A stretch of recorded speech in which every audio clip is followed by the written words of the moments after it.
Hey sis, so I am just so excited. It's been a minute since I filmed a tutorial and I really got some heat for y'all today. It's 2023. If your wig is not ready to wear, like, I don't even want it at this point.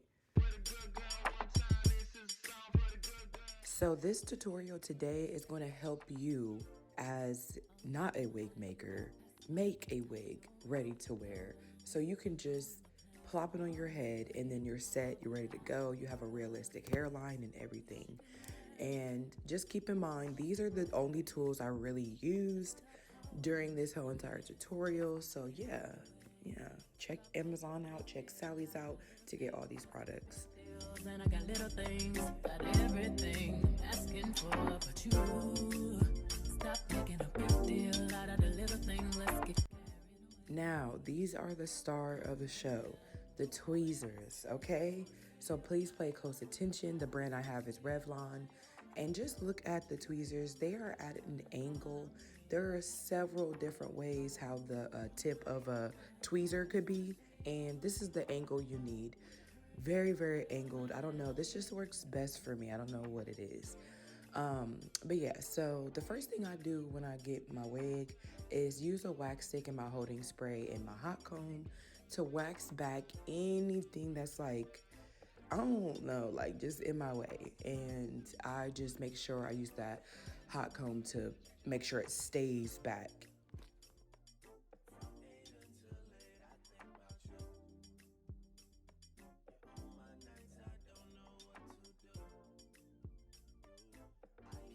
Okay, so let's get into the actual plucking. I want you to keep in mind of my, what are these, like pins? I don't know. I forgot what they're called. But the pins, because I move them a lot and it's very important to move them a lot so you know like your wig is spread as much as possible in the areas you need it to so you can see everything, if that makes sense, y'all. So I have both of the sides super stretched out, but the middle not so much because I'm not really plucking the middle, to be honest with y'all. Before I start plucking, I really like to know where my middle part is. So I like to like just make the line not fancy at all, just quickly know that's where the middle part is. So okay, so before you start anything, take a second just to even look at the hairline. That's for one.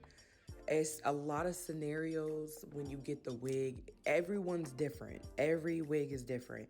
This one, I didn't see no type of like, sometimes there's like a thin line of hair and then a thick line that follows afterwards and I know exactly where to part. Here, there's no like area where I knew I should start. So I'm just using my experience. And I literally have to create this whole entire hairline right now because they did not do that at all. It's so thick up front. It's thick all around the lace, but that's fine. I love that full lace. I love that. So the first thing I do is part. I don't even know how to like tell y'all exactly where I parted. Just watch the video because that is going to help you. I'm a visual learner too as well. But I part a little bit back and then I start to use my wax stick and my holding spray because I don't think I filmed that part. But yeah, so I use my hot comb and I push everything back and then I begin to pluck that first hairline, y'all. And I want y'all to keep in mind, y'all don't see me plucking right at the top of the hair. Y'all see me dragging it back the whole entire time. And I think that is what really, really makes my wigs look on point, is that I drag the tweezers back all the way.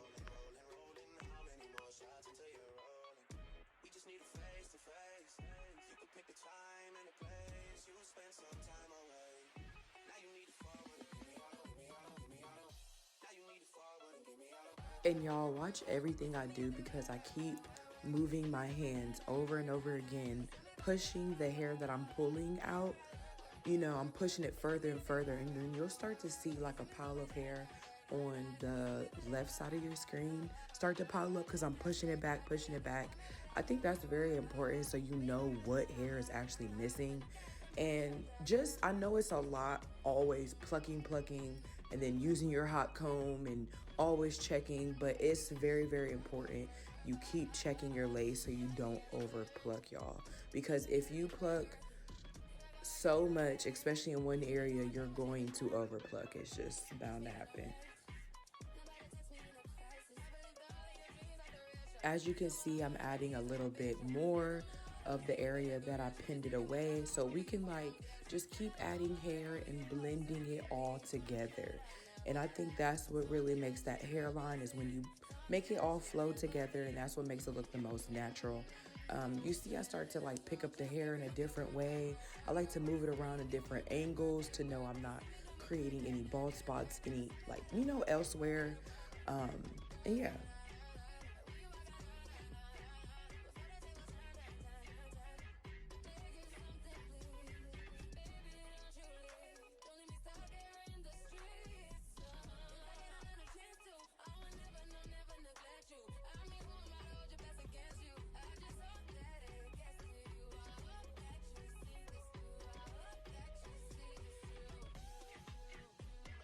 All right, y'all, so this is when I put that last layer back so I can go ahead and flow everything together. And yeah, then we'll be done with this first side. I will be honest, sometimes, not in this case, but sometimes I literally have to go back to that first layer to pluck again, because it's just very important to pluck that first line. But y'all gotta be very careful, because that first year, maybe I tried, this method, because this is kind of like Tay's method. I like was creating bald spots on that first layer, but y'all, you're gonna figure it out. I promise you. I promise you. Just keep doing it. Keep practicing. You're gonna figure out this plucking method.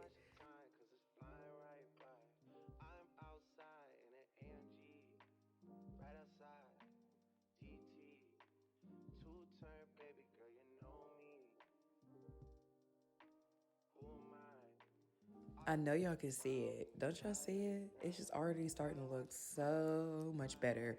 Another thing is, y'all, this tutorial is sped up. So this took a long time to do. I'm not gonna even lie to y'all. I'm not gonna even lie too. I really, I like when y'all order frontals. But golly, this is no joke. Like when I have to pluck these, it's a lot of work, and it's like it's definitely is a lot of work. You have to be very careful, and just keep in mind this is definitely sped up. I don't even pluck that fast, like at all. So, and I love to keep checking, moving my hand back to pull the hair that's already been used. I cut out some of the tutorial, but y'all get the gist of it. I just am very, very careful. Look how close my face is to the hairline so I don't do too much. Yeah, so.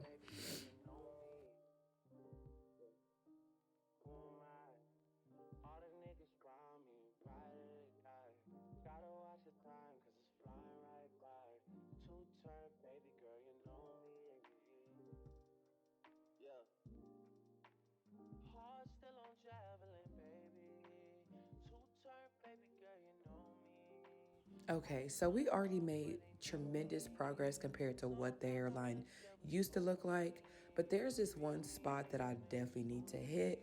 I don't know if y'all can see the difference between the bottom of the hairline compared to the top, close to the middle part, but not so really. I just need to fix that really quick. So I'm gonna literally do the exact same method that I've been doing on the other side as well. I'm gonna part, and I'm gonna pluck that area, and then I'm also gonna flow the hair back to it, because obviously I feel like I wasn't even getting that area the whole entire time while I was plucking, so it can all flow together.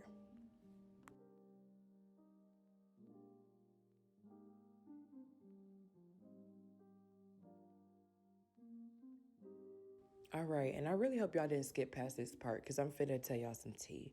So I even zoom in. Do y'all see those lines right there? After you pluck so long, you start to see a thickening of certain lines. There's one, two, three that I see right there. I'm literally, I wish I slowed this down, but I literally breaking those little gatherings of a whole bunch of hair apart. That's what I normally do. And look, they're gone now. They're literally gone. So hope y'all understood that part.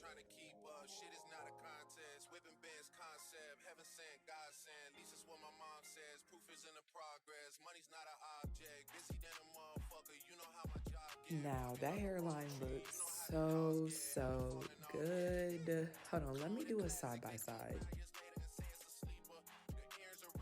It's just really giving, natural hairline, trying but not really trying, and very effortless. All right, y'all. So now it's time to get into the T-part method, which gives you your middle part, and it also covers that back track of the wig where your tracks start. It covers it up. So it's definitely important. And a lot of people ask me, like, how do you get your wig to not be all over the place? Like, how do you, it needs to be in a certain form. It needs to be in a certain way. All the hairs need to go a certain way. So life can just be, perfect, and your wig will be perfect. And currently, I am not plucking my middle part. I actually haven't been plucking my middle part. But yeah, because I feel like it looks more natural unplucked. And I feel like if you really take your time and use a specific comb, I feel like you can really part the hairs where you need it to go without having to pluck any hair out. Plus, I don't need any extra hair coming out because we need the frontals to last for a long time.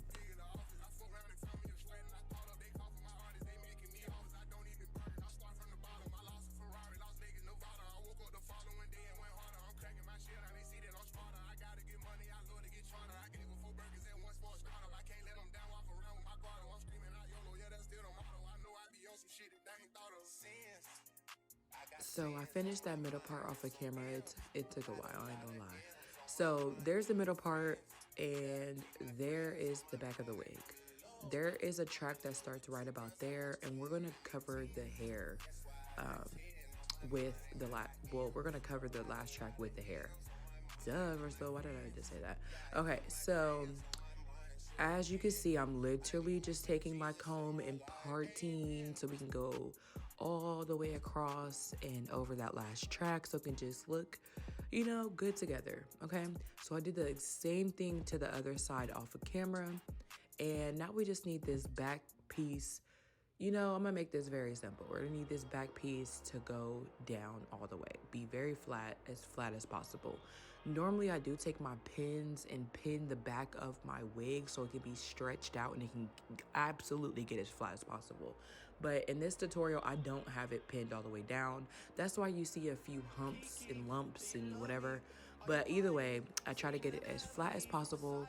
I use my holding spray, my wax stick, and my hot comb. And then the last thing I put on there that you see is like some foam. I feel like the foam just, it completes what I need it to do. And yeah, and that's what I do to get that back as flat as possible.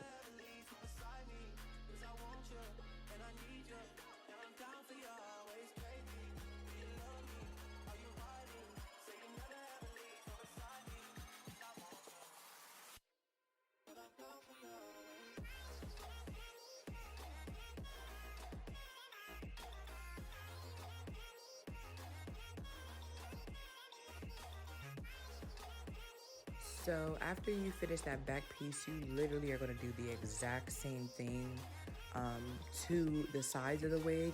And if you don't notice, I'm only using that wax stick in that back piece of the frontal. I'm literally only hitting that part because I don't want to put too much product in the front because I have to do my baby hair and stuff. So yeah, I'm saving that front piece for later on. But right now, I'm just gonna do the same method for my sides and get everything as flat as possible.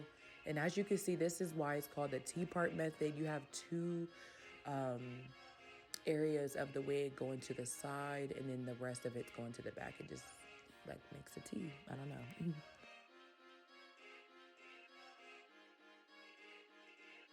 Kiki, do you love me? Are you riding? Say you never ever leave from beside me. 'Cause I want you and I need you.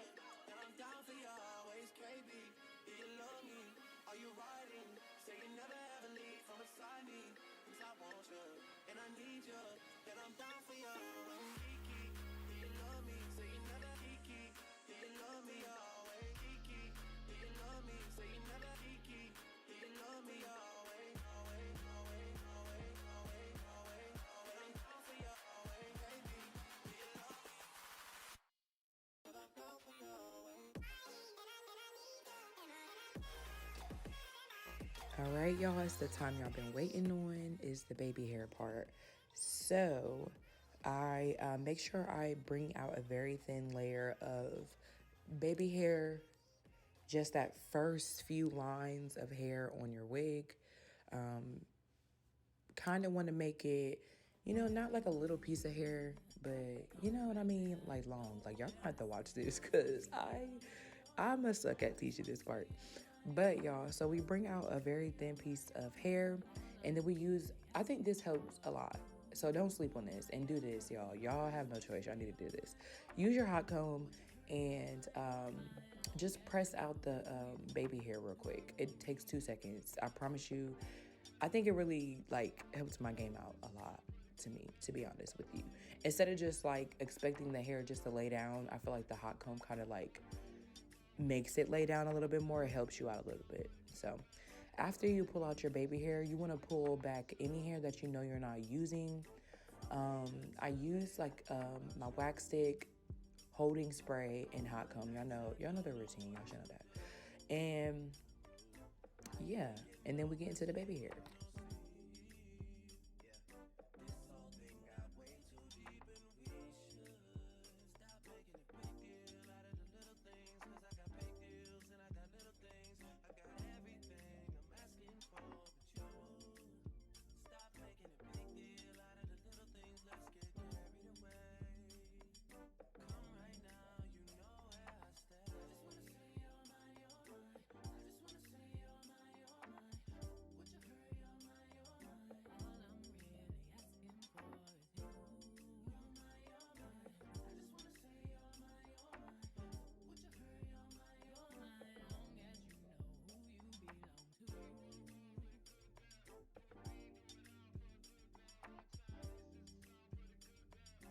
All right, y'all. And then once we cut our baby hair at an angle, we're going to use some gel. And y'all, don't pay me no mind using a popsicle stick. I don't like when that stuff goes under my nails. It's like disgusting.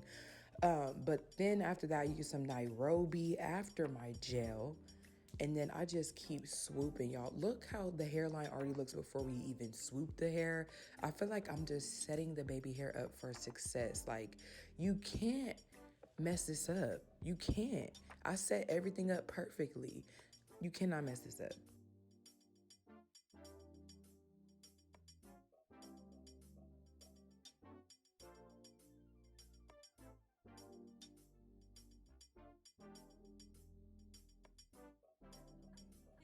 The best way I can teach you how to do baby hair is like swooping. Make sure you use your opposite finger to hold down the hair.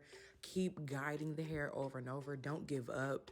Keep swooping, swooping. If you gotta add some more Nairobi foam, do that, sis. I feel like I would add more foam any day just to get my baby hair to lay. So don't think I'm just doing this so perfectly. I had to mess up a lot of times. Another thing is your pins. Make sure you move your pins, because if you don't move your pins, your baby hair is going to get in the way of the pins. It's not going to let you lay it as much as possible. So you want to make sure you move the pins out the way. And also use the opposite end of your edge brush to help guide the hair. Like, use it. They give it to you for a reason. Use it. Force that hair to go where you want it to go, sis. You can do it, I promise you. And by using the gel, it holds the hair down to the lace. And I feel like the Nairobi helps you be able to have the ability to have still mobility with the hair. And it won't be, it lets you have mobility with the hair. That's how I always say it.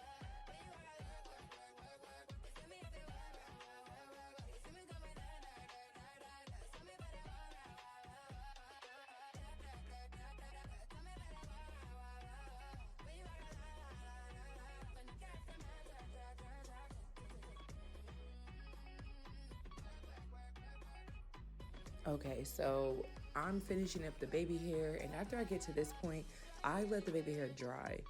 Once you let them dry, they stay into place, like they don't move at all. And I just want to show y'all some clips of afterwards when I got done, so y'all can know how the finished product came out. And I really, really hope y'all enjoyed this video. It was so detailed, like full of information. Like, make sure y'all watch the full thing. Make sure y'all comment, like, and subscribe. Let me know if y'all like videos like this. Yeah, so I can keep uploading. And I really love y'all. Thank y'all for tuning in once again. And y'all just enjoy this final product clips, because yeah, I really ate for real.